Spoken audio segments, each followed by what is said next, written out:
Definisi kas. Kas adalah alat aset yang terdiri dari uang tunai, cek, serta simpanan di bank dalam bentuk giro yang tidak dibatasi penggunaannya. Simpanan di bank dalam bentuk tabungan atau deposito tidak termasuk sebagai komponen kas, melainkan termasuk sebagai komponen investasi, karena simpanan semacam ini penggunaannya dibatasi dengan sejumlah aturan. Definisi kas. Saldo kas dalam neraca terdiri dari 1. Kas di bank, 2. Kas yang belum disetor di bank, 3. Sisa dari kas kecil. Sejumlah perusahaan melaporkan kas dengan judul cash and cash equivalent atau kas dan equivalent kas.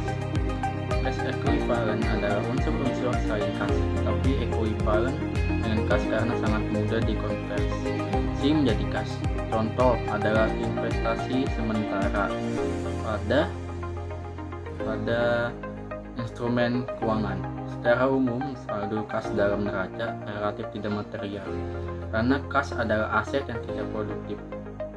Jika tidak diputar dalam aktivitas bisnis, meskipun saldo akhir relatif kecil, kas mengalir di setiap kegiatan organisasi, sehingga potensi kesalahan dan kecurangan terhadap kas bisa besar jika tidak didukung dengan sistem pengendalian arus kas yang memadai dan efektif.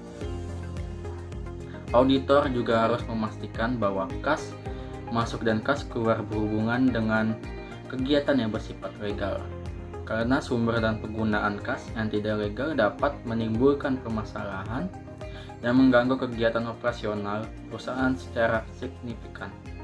Misalnya, perusahaan terlibat dalam kegiatan pencucian uang atau kegiatan swap. Gangguan kelangsungan hidup perusahaan bisa mempengaruhi signifikan terhadap keamanan investor dan kreditor. Siklus transaksi yang berhubungan dengan kas. 1. Siklus pendanaan, yaitu siklus transaksi yang berhubungan dengan kegiatan pendanaan perusahaan seperti kredit jangka panjang ke bank, penerbitan surat obligasi, penerbitan surat saham. 2. Siklus investasi. Aset tetap, yaitu siklus transaksi yang berhubungan dengan pembelian aset-aset yang bersifat jangka panjang seperti tanah, gedung, perlengkapan kantor, kendaraan, dan mesin-mesin. 3. Siklus operasional yang terdiri dari siklus pengeluaran, siklus sumber daya manusia, siklus pendapatan, dan siklus produksi. 4. Siklus investasi.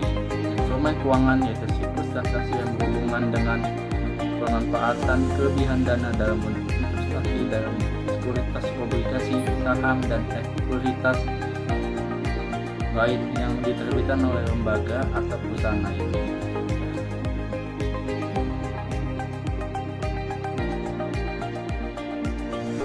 Potensi kesalahan dan kecurangan kas. Berikut ini sejumlah potensi kesalahan tidak disengaja dan kesalahan disengaja terhadap kas.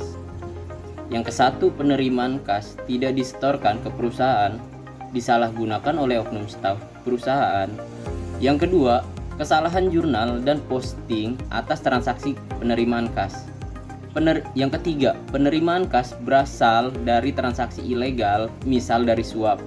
Yang keempat, pengeluaran kas dilakukan untuk transaksi yang diotorisasi. Yang kelima, kesalahan jurnal dan posting atas transaksi pengeluaran kas. Yang terakhir, pengeluaran kas untuk transaksi ilegal, misal untuk suap. Kecurangan dalam kas. Bentuk cek, kiting, dan lapping. Cek kiting adalah kecurangan yang dilakukan oleh manajemen dalam bentuk memperbesar pelaporan saldo kas dalam neraca melalui manipulasi transfer kas antara bank, yaitu dengan cara menggeser pisah batas cut off transaksi, transfer kas ke periode akuntansi berikutnya.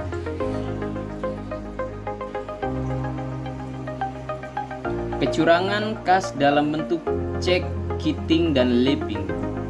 Lapping adalah kecurangan kas yang dilakukan oleh oknum staf perusahaan dengan cara menggunakan penerimaan kas perusahaan untuk kepentingan pribadi dan menutupnya dengan penerimaan berikutnya.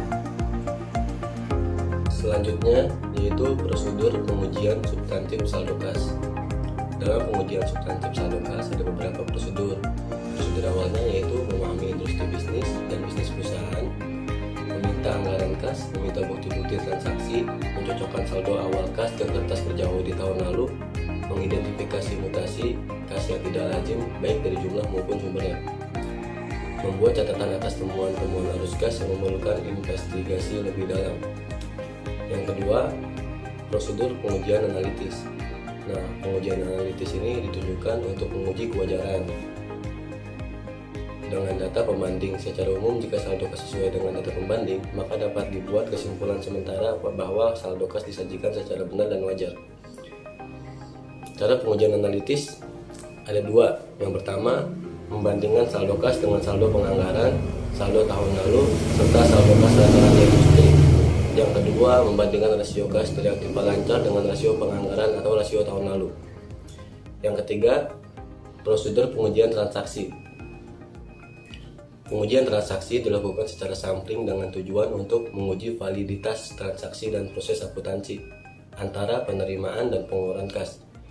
Dengan cara pengujiannya ada 4. Yang pertama, melakukan inspeksi secara sampling terhadap bukti penerimaan dan pengeluaran kas.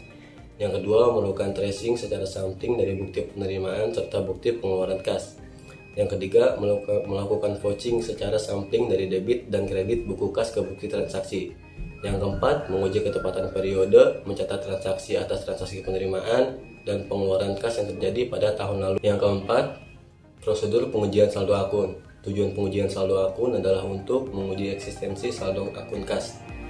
Pengujian dilakukan dengan 4 prosedur, yaitu menguji kesesuaian saldo kas per buku dengan saldo kas per laporan bank, melakukan perhitungan kas terhadap kas yang belum disetor ke bank dan saldo dana kas kecil, menguji kebenaran jurnal dan posting atas jurnal penyesuaian pada rekonsiliasi bank, membuat ringkasan saldo kas untuk menguji kesesuaian saldo kas menurut ringkasan saldo kas hasil audit dengan saldo kas per buku. Yang kelima, prosedur pengujian estimasi akuntansi. Tujuan pengujian estimasi akuntansi ini adalah untuk menguji ketepatan klasifikasi komponen kas. Ada 2 prosedur dalam pengujian estimasi ini. Yang pertama yaitu menguji ketepatan klasifikasi komponen kas, misalnya dengan cara memastikan bahwa komponen kas tidak termasuk kas yang pemanfaatannya dibatasi dengan komponen tertentu. Prosedur selanjutnya yaitu dengan menguji ketepatan pemenuhan kriteria sebagai kas atas komponen kas yang dialirkan sebagai ekuivalen kas. Yang keenam, prosedur pengujian penyajian dan pengungkapan. Tujuan pengujian ini untuk menguji ketepatan penyajian dan pengungkapan saldo kas di dalam neraca. Prosedur pengujiannya yaitu menguji ketepatan klasifikasi kas, menguji kecukupan pengungkapan atas berbagai komitmen yang membatasi penggunaan saldo kas.